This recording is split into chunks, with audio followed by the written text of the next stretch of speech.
ఒక పక్కనేమో వైన్ షాపులు. ఆ వైన్ షాప్ కి మళ్ళీ అటాచ్డ్ రూమ్. ఆ రూమ్ కి తెల్లవారు నడుస్తూనే ఉంటది. ఇక 24 గంటలు ఆ రూమ్ లో మందు అమ్ముతానే ఉంటారు యథేచ్ఛగా. మా తణుకులో మన ఏమైంది, తెల్లవారులు అమ్ముతుంటే ఒకడు వచ్చి ఒక రాడ్ ఇచ్చుకుని ఒకడు పురపాలు కొట్టేశారు. ఒక ఏలుపూరు గ్రామంలో ఒక మనిషిని 3:30కి చంపేశారు. అంటే మీరు ఆ టైం దాకా అమ్మబట్టే కదా అసలు జరిగింది. ఇలాంటి అన్ని జరుగుతూ ఉన్నది మాత్రం మీకు కావాలి. ఇంటికి మాత్రం డెలివరీ చేస్తున్నారు. ఏది మందు డెలివరీ అవుతుంది ఇంటింటికి. కానీ ఈ రేషన్ డెలివరీ మాత్రం వద్దంటున్నారు. ఇందులో పెన్షన్దారులు ముసలి వాళ్ళు ఉన్నారు, మరి అంగవైకల్యం ఉన్న వాళ్ళు ఉన్నారు, చాలా మంది పనికెళ్లే వాళ్ళు ఉన్నారు.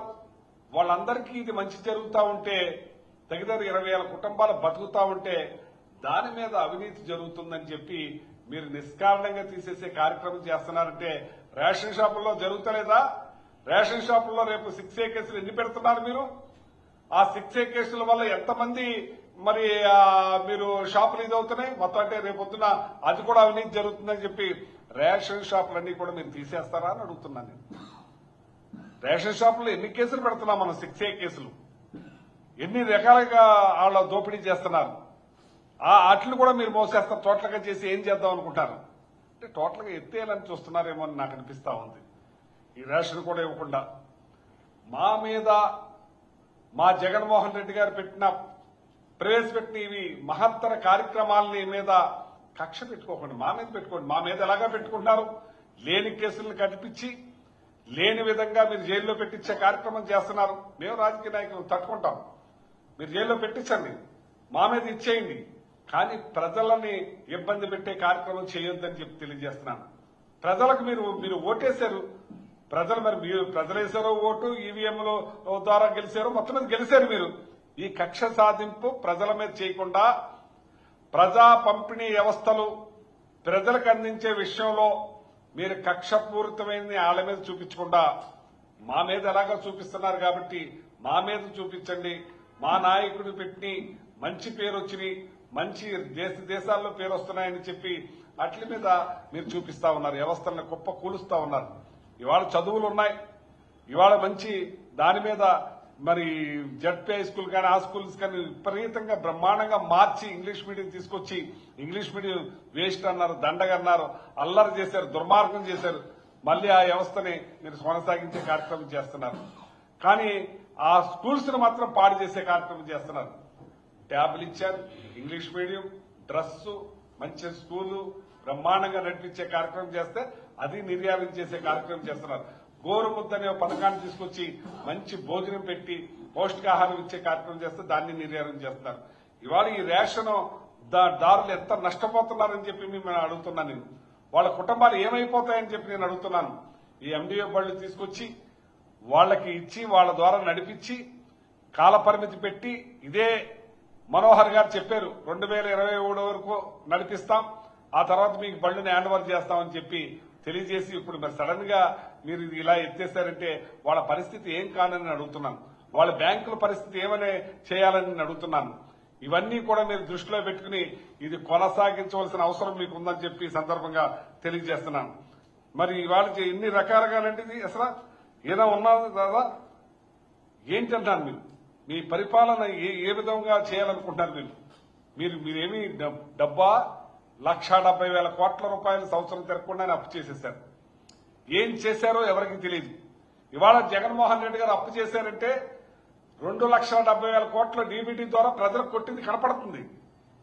హాస్పిటల్స్ 17 హాస్పిటల్స్ కనపడుతున్నాయి, పోర్టులు కనపడుతున్నాయి, జట్టీస్ కనపడుతున్నాయి, ప్రతి గ్రామంలోని సచివాలయాలు కనపడుతున్నాయి, ఆర్బీకే సెంటర్లు కనపడుతున్నాయి. మీరు ఏం చేశారో తెలీదు. ఈ చిన్న కార్యక్రమం రాష్ట్ర ప్రజలందరికీ కూడా మేలు జరిగే కార్యక్రమాన్ని మీరు తొలగించే కార్యక్రమం చేస్తున్నారంటే ప్రజల మీద మీకున్న కక్ష అని అడుగుతున్నాను. లేకపోతే శాడిజమా అనుకోవాలా? మీరు శాడిజం ఉంటే మా మీద చూపించండి, ప్రజల మీద చూపించకండి. కానీ ఎప్పుడు మీరు ప్రజల్ని బాధ పెట్టే కార్యక్రమం చేస్తారు. ఇవాళ మీరు సూపర్ 6 అని చెప్పారు. సూపర్ 6 ఏది కూడా అమలుపరచట్లేదు. రైతులు బాధలు పడుతున్నారు. రైతు ధాన్యం కొనుగోలు చేస్తామన్నారు, సకాలంలో చేయలేదు. ఇంకా ధాన్యం కొనవలసినవి ఉన్నాయి. రోడ్డెక్కి రైతులందరూ కూడా అలోమ లక్ష్మణాన్ని బాధపడతా ఉన్నారు. ఏ వ్యవస్థను మీరు సక్రమంగా చేస్తున్నారని చెప్పి మిమ్మల్ని అడుగుతున్నాను. ప్రతి వ్యవస్థని కూడా కుప్పకూల్చే కార్యక్రమమే చేస్తున్నారు. ఇవాళ అన్ని వర్గాల వారు బతికేటట్టు చేశారు జగన్మోహన్ రెడ్డి గారు. న్యాయ బ్రాహ్మణ్స్ కి మేలు చేశారు, రజకులకు మేలు చేశారు 10,000 చొప్పున. అలాగే ఆటోలకి ట్యాక్సీలకి మొత్తం అట్లన్నీ 15,000 రూపాయలు ఇచ్చే కార్యక్రమం చేశారు. ఇవాళ ఎండిఓ బళ్ళని ఇంత పెద్ద ఎత్తున తీసుకొచ్చి వాళ్ళకి 20,000 కుటుంబాలకు బతికేటట్టు చేశారు. మీరు ఈ రోజున ఏం నిర్ణయం ఒక్క పెన్న కలంతో మీరు వాళ్ళని ఇబ్బంది పెట్టే కార్యక్రమం చేస్తున్నారు, వాళ్ళ కుటుంబాలను పొట్టగొట్టే కార్యక్రమం చేస్తున్నారు. పొట్టగొట్టే కార్యక్రమం మీకు ఎవరిచ్చారని అడుగుతున్నాను నేను. మీకు ఇచ్చిన పరిపాలన దేనికి ఇచ్చారు? 5 సంవత్సరాలు మీరు పరిపాలించమని ఇచ్చారు. మీకు దేనికి ఇచ్చారు? ప్రజలను వంచడానికా, పొట్టలు కొడతానికా, వాళ్ళ కుటుంబాలను కూలుస్తానికా, వాళ్ళు ఇబ్బంది పెడతానికా? ఏం చేయాలనుకుంటున్నారు మీరు? ఈ రాష్ట్ర పరిస్థితి అరణ్య రోదనలా తయారవుతుంది. వ్యవస్థలన్నింటినీ కూడా కుప్పకూల్చేసే కార్యక్రమం చేస్తున్నారు. ఇవాళ ఈ రకంగా 29,500 రేషన్ షాపులు ఉన్నాయి. ఈ రేషన్ షాపులు రేపొద్దున్న 6A కేసులు ఎన్ని పెడతారు? దాని మీద వాళ్ళు కరెక్ట్ గా నడుపుతారా? వాళ్ళు 3 రోజులు ఇస్తారు, తర్వాత స్టాక్ అయిపోయింది అని అంటారు. ఏమైపోవాలి? వాళ్ళు ఎలా ఇబ్బంది పెడుతున్నారంటే అలా ఇబ్బంది పెట్టే కార్యక్రమం చేస్తున్నారు. వాళ్ళు చాలా దారుణాతి దారుణం అని చెప్పి తెలియజేస్తున్నాను. ఇవాళ 1,45,00,000 మంది ప్రజలకి ఈ కార్డులు ఉన్నాయి.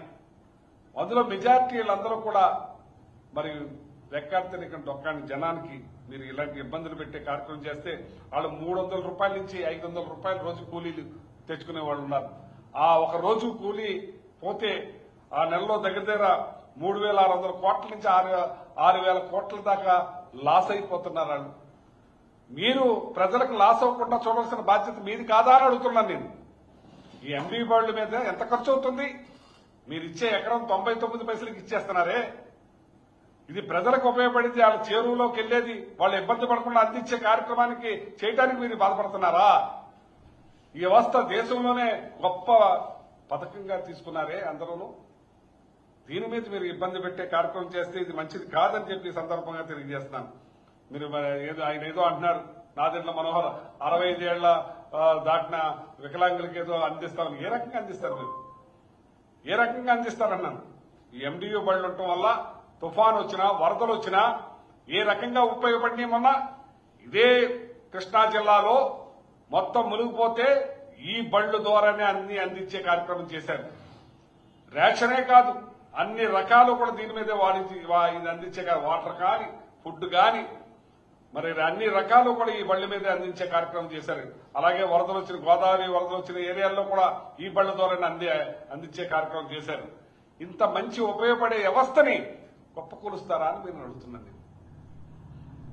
మీరు ఏం చేద్దాం అనుకుంటున్నారు? మీరు 1,40,000 కోట్లు అప్పు చేసేశారు.